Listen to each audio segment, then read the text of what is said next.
Hey, Xavier here. Quick video today. We're going to be talking about the mindset of money in the field of law enforcement. It is about the money, and that's okay. Now, I can already, I see everyone out there. I can see these cringe faces by me saying that it's about the money, right? Heck, I could even see cops' faces already, right? Because there's something about money and associating money with policing that has this stigma, this negative connotation that if you also care about money, if you also care about finances, and you're a police officer, then without a question, you're in it for the wrong reasons.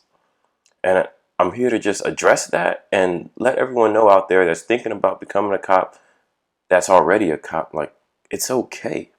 It's as if wanting to be compensated well for your job isn't the concern of everyone else in America. Like factory workers and teachers haven't protested and gone on strike for it. But somehow, when it comes to policing, it's taboo to talk about or to say you care about how much money you're making, how much money you can make, and what your retirement's going to look like. Even though, in most cases, across most departments, and that's city, county, state, federal, if you actually take the time and put real focus and thought and planning into your financial future, your financial goals are more than attainable within this career. In the policing profession, and I don't know where this started, I don't know where it came from, but in our profession, it's almost as if one thing has something to do with the other. It's like, if you talk about money, then you're a bad cop, then you're a corrupt cop, then that's all you care about. But it's not true. Personally, I became a cop to make a difference. My personal career goals for policing are to be able to affect change within the criminal justice system from the inside and also feed my family and also achieve financial wealth and stability and my version of the American dream. Just like everyone else. Just like you. Just like him and her and them. Just like everybody. You know, in policing, they have a few terms and like concepts and like definitions to define like the mentality of a police officer, right? You often hear police officers referred to as like warriors, or more often today it's guardian, or this concept called a sheepdog. A big shout out to the man who actually runs that company, and I can and I do fully respect and appreciate what that title is meant to inspire in officers. And I understand that. But if we look at it from a financial standpoint, my fear that I see in this profession is that we almost take the last part of that name, the dog part, and almost take it literally when it comes to our finances, pay, and compensation. You know, always loyal, never aspiring, and willing to take whatever raise and contract or pension reform that is dealt toward us, and we're just supposed to be okay with that. The few that do aspire for more financially out of this career oftentimes keep it close, because when brought up in law enforcement social circles, they're attacked, they're shunned, and they're made to feel like they're lesser of a cop for it. And because of that, there's a significant knowledge gap. I feel, my personal opinion, I think there's a significant knowledge gap across the whole profession of law enforcement, when it comes to financial literacy and awareness. But here's a news flash. Before you're so quick to jump and attack me or anyone else in our profession that has a focus on their financial future, the city, the county, the state, the mayor, city council, these people don't have your best financial interest at heart. In fact, they're more likely to take away from your financial future than they are to contribute to it. They want to attack your pensions. They want to attack your salaries, your overtime, the same money that you use to feed and provide for your family and yourself.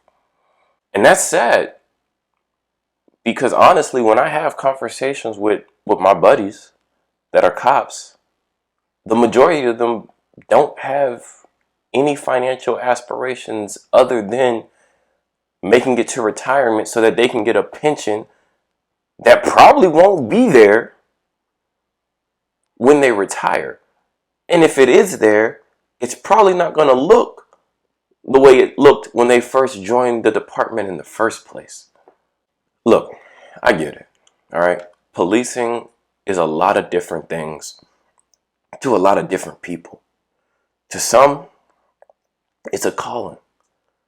To some, it's simply a job and a career. And to others, it's an annoyance, right? They want to get rid of it. But regardless of where you fall on that spectrum, and whether you're working in the profession or you're on the outside looking in, we can all agree on one thing. At the end of the day, policing is a job. It's a career, just like every other job in America.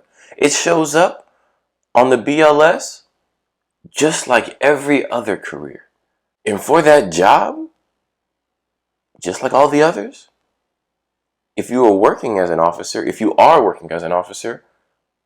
well, surely you expect to be paid. Everybody wants to be compensated well for the work that they do. Now, you can sit there at home or wherever you're watching this and pretend and say, nope, money has no bearing, no importance in my life as a police officer. I became a police officer because it's an honorable profession. And it is. You could say, nope, I became a police officer because I want to put bad people in jail. And guess what? You will. But I ask, why is it then that you raise such a stink when paychecks come out and yours is a little short despite the overtime that you worked? Why raise a stink then when your local city council wants to cut back on your pensions, reduce funding, not give salary raises for the next contract period? It's not about the money, right? Money has nothing to do with it. Heck, you would do the job for free, right? No. See, the truth is, the reason why those things bother you, the reason why those things are alarming and concerning to you, is because this society is designed and built and functions off of a little something called money. And being a law enforcement officer working in this field is how you choose to earn it. You need it for everything. You need it to eat, to go to the doctor, to travel, to throw your 3-year-old that birthday party that they've been asking for. You need money to live.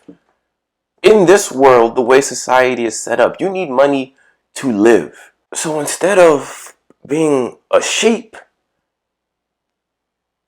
think of your career and finances like an airplane, like a financial airplane, right? Help yourself before helping others, because no one is going to take your financial future in their hands but you. It doesn't make you any less of a person, and it doesn't make you any less of a cop because you place a value on your salary, your finances, and your retirement.